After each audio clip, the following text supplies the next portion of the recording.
Is a fairy tale marriage possible? I'm guessing you're sitting there thinking, no way. But in fact the answer is yes.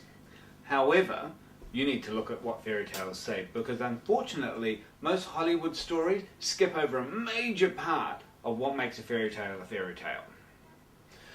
Fairy tales start off once upon a time, which literally means any time at all. In a land far, far away, any land at all. There lived a beautiful princess. Now, have you ever seen a little girl who is not beautiful in her own way? And within the heart of every woman there's a little girl who longs to be seen as lovely and beautiful and desirable. And as fairy tales will tell you, life is good. And then something happened. Evil enters the universe. There's some tragedy. Her mother dies. There's a famine in the land. Something goes wrong. And in all of our childhood, no matter how good or happy or secure they were, there were times where we experienced pain, where hard things came into our life. In the fairy tales, we see that this child grows up with pain. And yet in that, they hold on to their beauty, they hold on to their hope, their longing, that something will happen, that someone will come and save them, that will rescue them, that life will be different. And so then what happens, at some point in time, they meet this magical stranger. The knight on the white horse arrives, and he sees something in her, and he falls in love.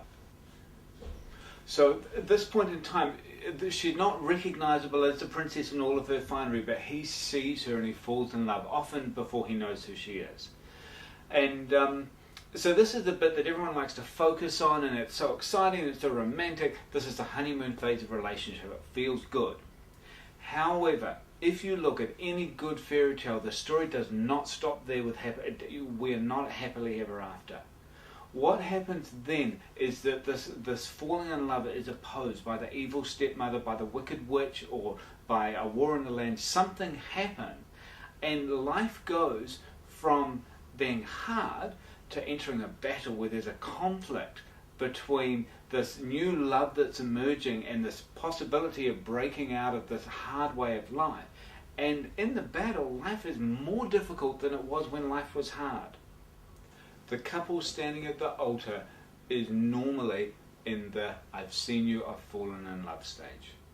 And when they get in together and they get through that first and second year of relationship, they're often entering the battle. And the challenge in the battle is to hold on to their faith. Because often in that space there are times where they're disconnected, they might be torn apart, they're in a tower, the prince doesn't know who Cinderella is. And often in a marriage, particularly in the early stage, you can feel really lost, like you've lost this person that you fell in love with, that your partner misses you and it hurts, and that wound cuts deep. And so there's loss and there's loneliness in this story. And for the couple who persevere through the battle, then they get to the happily ever after. And the reason we tell fairy tales to children is to educate them about the nature of reality. It's to say that, yep, love is possible. You can have a fairy tale marriage, but you've got to go through all of the stages. Yes, there is pain in life. We recognize that. And when you find love, there will be pain in the battle to secure the love that you really want. I like to tell a story, fast forwarding a little bit, a few years later, and Cinderella's in the castle with her prince, and she's got a couple of little kids, and then the dishwasher breaks in the castle. Does that ruin her happily ever after? And the answer, of course, is no. Because she's sitting there, and it's like, well, the dishwasher's broken up. I haven't done the dishes for ages. Hey, I'll go down to the kitchen and take the kids down and I'll do the dishes. And she's down in the kitchen, she's starting a fun fight with the servants. It becomes part of her happily ever after. And this is one of the things that you'll see in older couples who move through the power struggle.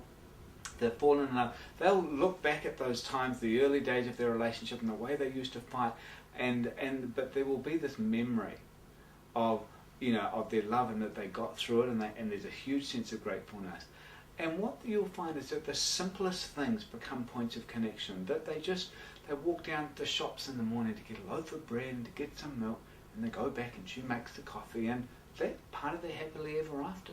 The fact is we do not need big screen TVs or flash cars to make us feel good.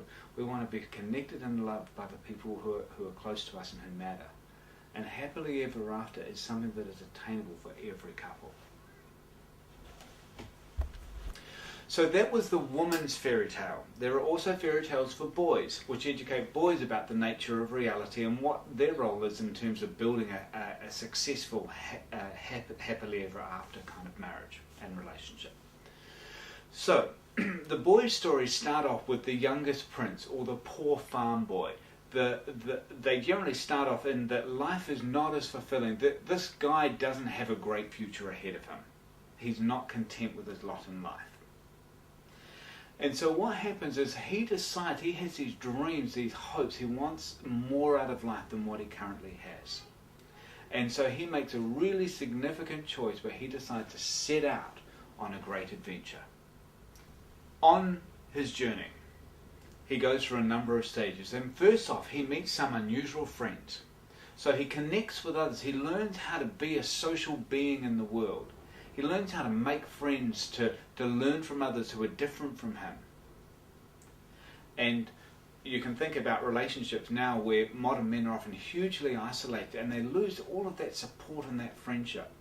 What we see in the fairy tale for men is that it's really important that men hold on to their friendship, that they learn from the wisdom of other men and they have that support and those connections around them. The second thing is that they meet a wise man or a witch or someone who often gives them a special skill. So they have a mentor, someone who takes their part, who listens to them and resources them in their journey towards their dream. And so one of the things you'll often see in teenagers, it's one of their least attractive qualities, is the kind of whatever. I don't want to listen to anyone else.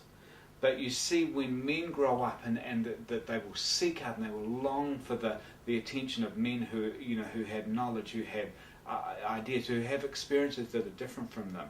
And this is a really important part of men growing up and maturing and becoming the men that they were designed to be. And then they meet this woman, the princess, and they fall in love. And often it's from a distance. They see them once or they have this longing. And so what happens then is there's never a fairy tale in which she's waiting at the local pub and he walks up and says, "Hey babe, what about it?" And she comes away with him. There's always a challenge. And in most fairy tales, she's the daughter of the king. Read father-in-law. And the king does not want to give his daughter away lightly. And in most cases, he doesn't think the king doesn't think that the man is suitable. And so he sets a series of challenges. He's got to kill a dragon. He's got to beat some giants. He's got to, figure out these riddles or puzzles. He's got to defeat an entire army. Okay, so they're huge obstacles that he has to face. What is at stake in winning the princess is always his life. And this is really important for guys to know, because when you go into a relationship, all a woman wants to know is that you're prepared to die for her if necessary. That's it. Nothing more, nothing less. And from that unconscious longing in a woman comes a series of other things. So, for instance, when she asks you, "Honey, can you take out the rubbish?" and you say, "Can't be bothered, I'm too busy." What she hears is, "Well, if you're not prepared to take out the rubbish, how can I feel secure that you would die for me?" And so then, if you understand that unconsciously is what a woman will be longing for from you, it makes sense that she will then make these requests and be personally wounded and offended when you are not available to her to meet those needs. So jumping back to the story, he overcomes in the battle, that he uses the resources of his friends, the magical gifts of his mentor, and he overcomes the challenges that await him, and the princess falls in love with him, and they live happily ever after. So the challenges for him is that he demonstrates his faithfulness, he demonstrates his courage, his character, his willingness to sacrifice himself for the woman, and that wins a woman's heart. Fast forwarding again into the future, it's 4 or 5 years later. His beautiful Snow White has a bit of a cold. One of the twins have caught it as well, so they're waking up in the night. He wakes up in the night to one of the twins crying. He knows that Snow White's exhausted. What does he do? Does he put his foot in the middle of her back and kind of push her out of bed to let her know that she needs to get the twins before they, really disturb his sleep?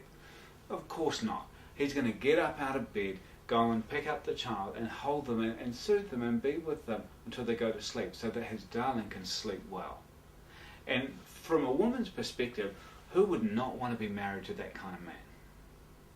So as you can see, the fairy tales illustrate the character qualities that are necessary for you to develop personally and to look for in a partner in order to build a good relationship. And so what happens, and the stake that's there is always his life.